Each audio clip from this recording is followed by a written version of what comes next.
Because clearly there are issues now about Nigerians in different parts of the world faced with certain difficulties and not really knowing where to turn and who to speak to, and then sometimes they complain that the local authorities, Nigerian authorities, are not responsive. Speaking of missions, are you aware that some missions, many of them, complain about funding? That's a serious problem, because I remember the issue of a Nigerian who was killed here and the problem of having a second autopsy done. Out there, they're saying we're working, but they couldn't do anything because of funding. Is that going to change? Because that's a huge problem. They can't even engage lawyers. Yeah. That's a recurring nightmare. But we are trying to address it. We're just about to send out about 80 ambassadors, to all these various missions.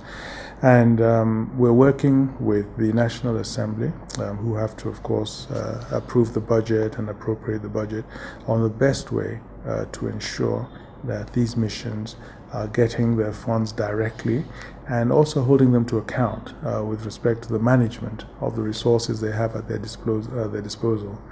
So it's something we're mindful of and we're trying to address. Is it true Nigerians are being turned back at the points of entry in the United States?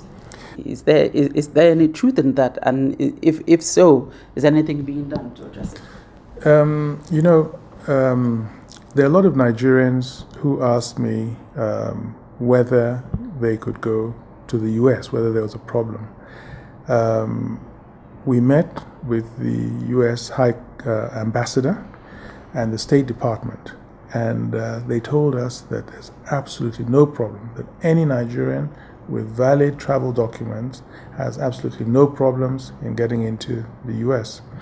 But subsequently, there were, I think, a grand total maybe of 2 or 4 cases, okay? And in fact, I got a WhatsApp from an individual that said to me that he was one of the people turned back at the US border. So I gave him the number to contact and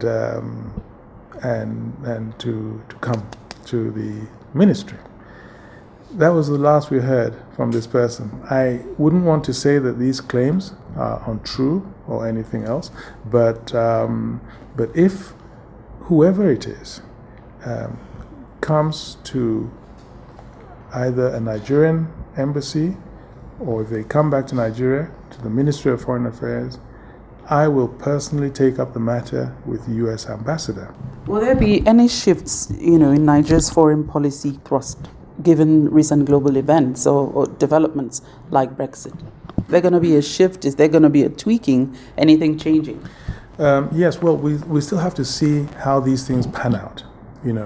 People ask about Trump and whether it's going to affect our relationship with the U.S. But we still have to see. I'm going to be going to the U.S. in a couple of weeks, and hopefully I might get a meeting with senior officials of the State Department. But so far with the U.S., it's been so good.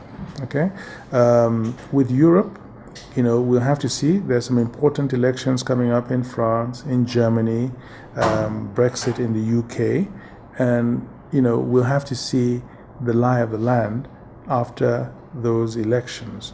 On Brexit, the most that can probably happen is that the relationship with the UK in terms of bilateral trade might actually increase. Just that, basically? It's just that, basically. I think it's too early to retweak already our foreign relations, because things are still not clear yet. And foreign policy is dynamic. It's not static. And some of it is responsive, but of course some of it you have to be proactive. We have our priorities, and we're going to continue to push our priorities at the international stage, and I think that's what we have to be mindful of.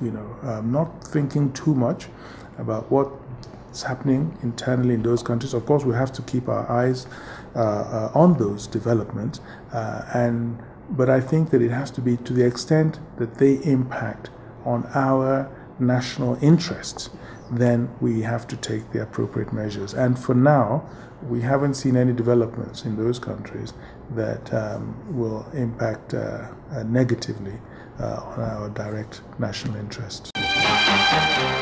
This is where we end the program this week. I'm glad you could join us. Your comments are always welcome. Please send them to @diplomaticchan or @amarachi_ubani. I'll see you next time.